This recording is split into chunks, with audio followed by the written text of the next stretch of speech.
नमस्कार। एचएससी मित्रा में आपका स्वागत है। आज हम लोग बात करने वाले हैं साइकोलॉजिकल सेफ्टी के ऊपर। आज का हमारा ये टॉपिक है साइकोलॉजिकल सेफ्टी। क्या होता है? मेनली किसी भी आदमी को जो वर्क लोकेशन पे काम कर रहा हो या किसी भी एक्टिविटी में इन्वॉल्व हो या स्टूडेंट हो, कोई भी हो, उसको अगर मेंटली किसी तरह का इफेक्ट हो, जो मेंटली हो और फिजिकली हो, बॉडी से उसको अगर इफेक्ट ऐसा पड़ता, बॉडी पे अगर कुछ ऐसा आता, तो उसका जो इफेक्ट होता है उसको हम लोग साइकोलॉजिकल में लेते हैं। ये साइकोलॉजिकल सेफ्टी के कुछ पॉइंट ऑफ व्यू से हम बात करना चाह रहे थे। सबसे पहला हमारा है रिस्पेक्टफुल बिहेवियर। कोई भी अपना वर्कमैन हो, स्टाफ हो, क्लाइंट हो या कोई भी कॉलिग्स हो, उससे जब हम बात कर रहे हैं वो एक बिहेव होता है, जिस बिहेव के अंदर उससे हम बात करते हैं, या किसी तरह का कम्युनिकेशन हो या फिर कोई वर्क रिलेटेड मामला हो, किसी भी चीज़ पे हम बात कर रहे हो तो उससे एक बिहेव में बात करना है। कोई भी चीज़ को ऐसा हैम्पर करके बात नहीं करना कि वो घबरा जाए या टेंशन में आके कुछ ऐसा आगे रिएक्शन हो जाए। उसके बाद अगला हमारा पॉजिटिव वर्क कल्चर। जो वर्क कल्चर है उसको हम लोगों को सबसे पहले क्या होता है, कहीं भी कोई भी काम करने जाते हैं तो उसका एक कल्चर होता है, उसके अकॉर्डिंग हम लोग काम करते हैं। हर एक कंपनी का अपना कल्चर होता है, वर्किंग कल्चर होता है, उसके अकॉर्डिंग कि हमें किस लेवल पे, किस स्टेज से, कहाँ पे कैसे काम स्मूथ वे में लेके चलना है, उस कल्चर के अकॉर्डिंग हम लोग काम करते हैं। तो ना वर्कर हैम्पर हमारे होते हैं, ना स्टाफ, वो सब स्मूथ वे में वर्क करते हैं। अगला हमारा है स्ट्रेस मैनेजमेंट।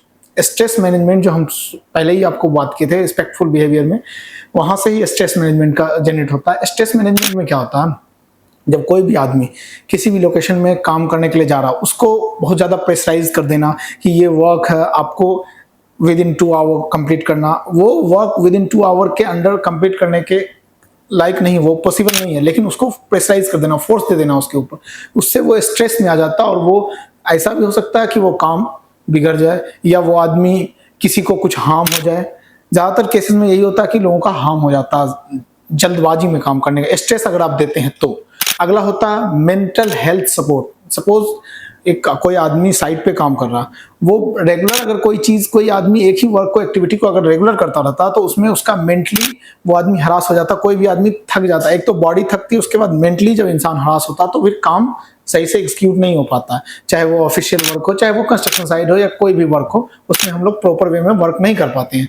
उसके बाद फ्रीडम ऑफ कम्युनिकेशन अगला पॉइंट अपना है। फ्रीडम ऑफ कम्युनिकेशन ये है कि किसी भी आदमी से आप इस तरह से बिहेव करें कि वो फ्री होके अपने किसी भी प्रॉब्लम्स या कोई भी ऐसा सिचुएशन आए तो उसको शेयर कर सकता है। अगर आप उसके सही से कम्युनिकेशन नहीं करते हैं, फ्रीडम नहीं देते हैं, तो वो आदमी सही से कम्युनिकेट करके आप तक मैसेज प्रॉपर वे में नहीं दे सकता।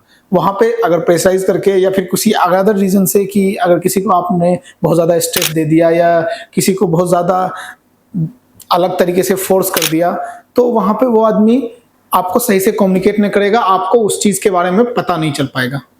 वर्क लाइफ को बैलेंस करना। अब सपोज एक वर्क लाइफ बैलेंस करने, जैसे आज के डेट में अभी अपना इंडियन स्टैंडर्ड जो है कि 8 आवर वर्किंग कंडीशन है।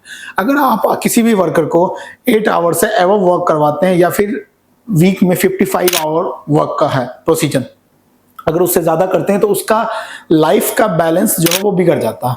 तो वहां पे भी काम अपना हैम्पर होता है, फिजिकली भी हैम्पर होता है, लोग मेंटली भी, और उसमें बहुत सारे अनसेफ एक्टिविटी होने का भी चांसेस हो जाता है, जिसकी वजह से उसको मेंटेन करने के लिए हम लोगों को सब ये चीज को, वर्क और लाइफ को दोनों को बैलेंस करके एक साथ में चलना चाहिए। उसके बाद अपना अगला है सपोर्टिव लीडरशिप।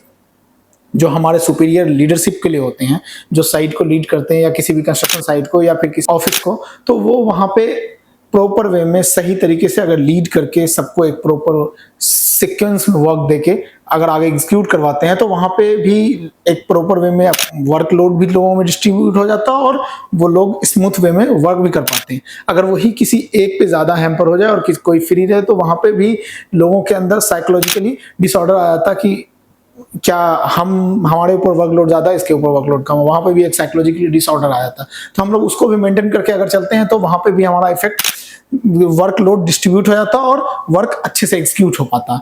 अब साइकोलॉजिकली सेफ्टी को हम 5C करके आता है, उसके अंदर उसको डिवाइड करते हैं। सबसे पहला आता है अपना क्लैरिटी, स्पष्ट। कोई भी चीज जब हो, कोई कम्युनिकेशन हो या कोई भी चीज हो, वो स्पष्ट अगर क्लियर होता है तो लोगों का वर्क और जो भी आप काम करने या कुछ भी करने के लिए जा रहे हैं तो वहां पे क्लियर वे में काम हो जाता है। उसके बाद अगला अपना है कैंडोर। कैंडोर क्या है ये भी अस्पष्ट है, लेकिन जैसे कोई भी आदमी होता है, एक अस्पष्टता, एक हो गया क्लैरिटी अपना अस्पष्ट, एक होता है कैंडोर। कैंडोर में क्या होता है कि आप जब कोई भी बात करना चाह रहे हैं तो बेबाक कोई आदमी होता है कि अपना जो भी बात रखना हो उसको एकदम बिल्कुल एग्जैक्ट वो बात को वो रख देता, किसी से ऐसा घबराना नहीं है या किसी से कुछ ऐसा डर या भय ना होना चाहिए। तो कैंडोर के अंदर यही होता है कि हम लोग किसी बिना किसी डर भय के बिल्कुल बेबाक होकर किसी से भी कुछ भी कर सकते हैं। एक होता है अपना कोरियोसिटी। कोरियोसिटी क्या होता है कि जिज्ञासु लर्नर टाइप के लोग जो अपने आप को मतलब सीखने की कोशिश करते हैं, वो प्रॉपर वे में अपने वर्क को एग्जीक्यूट कर पाते हैं, वो भी साइकोलॉजिकल सेफ्टी के अंडर